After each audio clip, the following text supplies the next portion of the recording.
JBN, we keep you informed. I am Michelle Jones, and in the news, Facebook vendor arrested and charged. The Jamaica Constabulary Force JCF said its detectives in St. Ann arrested and charged a Facebook vendor with receiving stolen property following an incident at Monique in the parish on Monday, July 20. The accused has been identified as 44-year-old O'Neill Jarvis, a vendor and a taxi operator from Pelican District in Discovery Bay, St. Ann. According to the police, about 7:30 p.m., the complainant was walking home when two men robbed him of $150,000 and a Boss guitar effect processor valued at $35,000. He later saw his property being advertised for sale on Facebook. The matter was reported to the police and an investigation launched. An operation was carried out and Jarvis was held with the stolen item. He was subsequently charged, the police said. His court date is being finalized. Meanwhile, the JCF urged the public to be cautious when making purchases online and to ensure the items are from legitimate sources. Man shot and killed in Spanish Town. A man was shot and killed on Friday morning in the Angels area of Spanish Town, St. Catherine. The deceased has been identified as 20-year-old Michael Lawrence of Angels Grove in St. Catherine. According to the head of the Corporate Communications Unit, CCU, Senior Superintendent Stephanie Lindsay, Lawrence was visiting a friend in the Angels area when he was pounced upon by a lone gunman who shot him multiple times.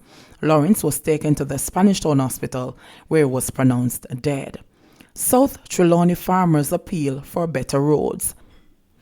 Farmers who cultivate crops in the communities of Penroad, Instetten, and Thompsontown in the Trelawney Southern constituency are urging the authorities to rehabilitate the roads which lead to their farms.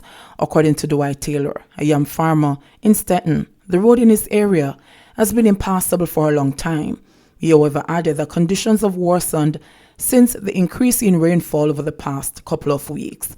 The road is affecting everybody who live around here and who have farm. Even the donkey them scared to pass because the road is very bad. Me plant yam around here, and when you're passing, you have to be extra careful or you can fall in the holes in the road because they're very, very deep, lamented Taylor. Rural Agricultural Development Authority RADA parish manager for Trelawney, Courtney Taylor, says the poor road conditions have contributed to a reduction in domestic crop production in the parish. He said, however, that plans are afoot to have the roads repaired. Addressing the regular monthly general meeting of the Trelawney Municipal Corporation on Thursday, the RADA parish manager noted that during the second quarter of this year, domestic crop production in the parish declined by over 4% when compared with the corresponding period in 2019. A lot of production is around that road, Stetton and the Thompsontown areas. For that entire stretch of area, we service about 100 farmers. I was told that there was a culvert there at a particular section, and because of the heavy downpour, the area got saturated, so the road gave way. That is one of the roads which is slated to be rehabilitated under the RADA Road Rehabilitation Program. It was approved, and in short order, we should be doing some work on this road, he said. Rasta charged for allegedly using gun and a knife to assault common law wife. 33-year-old Najer Spence, otherwise called Rasta, an electrician of Hatfield, Savamar, Westmoreland, has been charged with breaches of the Firearms Act and offences against the Persons Act. Reports are that about 6 p.m. on Thursday, September 10, Spence and his common-law wife had an argument during which he allegedly used a knife and a firearm to threaten her. A report was made to the police, and Spence was later taken into custody and charged with illegal possession of firearm and assault at common law. A date for his appearance in court is being finalized by the police. Elderly man charged with murder. 66-year-old Alton Francis has been charged in connection with the September 7 murder of 39-year-old Elroy Williams. The police said that about 1:12 p.m., both men had a dispute on West Street in Morant Bay in St. Thomas, during which Francis used a knife to stab Williams. The police were called and Williams was taken to hospital, where he was pronounced dead. Francis was charged with murder on Friday, September 11. Jane Foundation awards 35 PEP scholarships. 35 students were awarded 5-year scholarships by the Jane Foundation in recognition of their outstanding performance in this year's Primary Exit Profile PEP. The cohort consists of 1 participant from each parish and county, while 18 are children of employees of the Jamaica National Group. Concurrently, more than 100 other students who are at various stages in their 5-year scholarship award will have their scholarship renewed for the new school year. Onika Barrett-Scott, General Manager at the Jane Foundation, pointed out that hundreds of students at the secondary level have been benefiting from the scholarship program since its inception in 1983. Despite the various challenges that we are all experiencing right now, the Jane Foundation is pleased to continue support for the education of our future generation and to celebrate their excellence, said Barrett-Scott. This year's cohort is one of a kind, as they are facing a scenario from which none of us could have prepared them. The COVID-19 pandemic has created some amount of anxiety for the new school year, and this will certainly call for a lot of focus on the part of our scholarship recipients, she related. Marshall E. Powell, a single parent of Barbary Hall in St. Elizabeth and mother of 11-year-old Ariana Hewitt, who emerged the Jane Foundation Scholar for St. Elizabeth, welcomed the scholarship award. A worker in the tourism industry, Powell was laid off in March because of slow business as a result of the COVID-19 pandemic. Getting this scholarship is a big deal. I am overjoyed, she said, adding that she was optimistic that her daughter would have been awarded the scholarship because of her consistently high academic performance. Ariana, a former student of Black River Primary and Infant School, achieved a placement score of 345 to earn a place at Hampton School. She is equally overjoyed with the scholarship award and vowed to continue her high academic performance at her new school. Barrett-Scott disclosed that more than 100 persons had applied for the scholarships via the Jane Foundation website. However, as part of the eligibility for the scholarship, the child or parent was required to be a member, customer, or client of the Jamaica National Group for at least a year.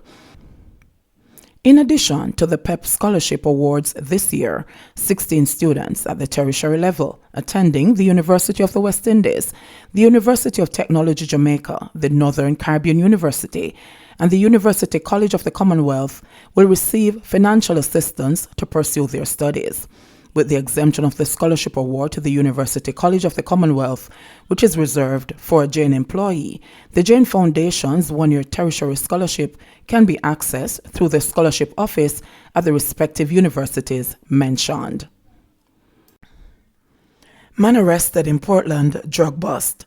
The police have arrested a man in connection with the seizure of over 1,500 pounds of compressed ganja in the Weybridge housing scheme, Mansion Hill in Portland, on Friday, September 11. According to the police, the drug has an estimated street value of $6,358,000. The police said that about 3 p.m., an operation was being conducted in the area when a search was conducted at a house.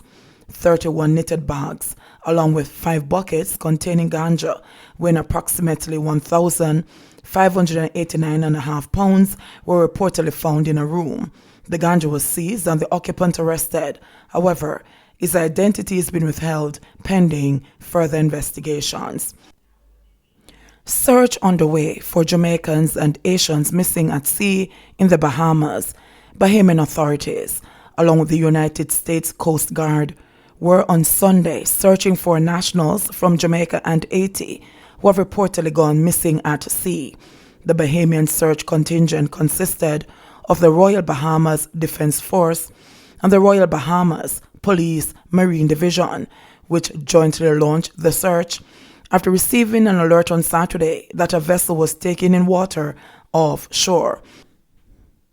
Authorities found the partially submerged 27-foot vessel 9 miles south of Chub Key in the Berry Island area. A total of 12 individuals who were clinging to the vessel were rescued, and the authorities continued the search for others who were missing. The rescued individuals were inspected by a medical team and then processed at the HMBS Coral Harbour before being handed over to police and immigration officials who will conduct further investigations. The authorities, it is understood, used the opportunity to warn boaters about safety requirements in regards to adequate safety survival and communications equipment, and reminded them to pay strict attention to weather warnings by the Bahamas Met Department. COVID-19 death toll now at 42, with 2 more passing. The Ministry of Health has announced 2 additional COVID-19 related deaths locally within a 24-hour period ending Saturday afternoon. The total number of deaths officially attributed to the virus is 42. Additionally, the ministry advised of 148 new cases of the virus over the same 24-hour period, bringing the total number of confirmed positive cases nationally to 3,771. One of the new cases has been listed as imported, while the remaining 147 are under investigation. The new cases involve 77 females, 64 males, and 7 cases in which the sex classifications are under investigation. The ages of the new cases range from 1 to 77 years.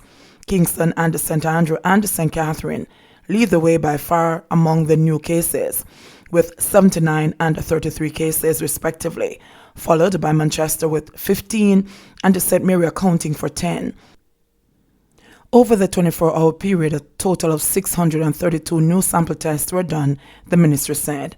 The ministry also reported that of 96 persons now hospitalized for the virus, 28 are moderately ill, while 5 were classified as being critically ill. JBN, we keep you informed. Please remember to subscribe, like, share, leave us a comment, and click the notification bell to receive our daily news items.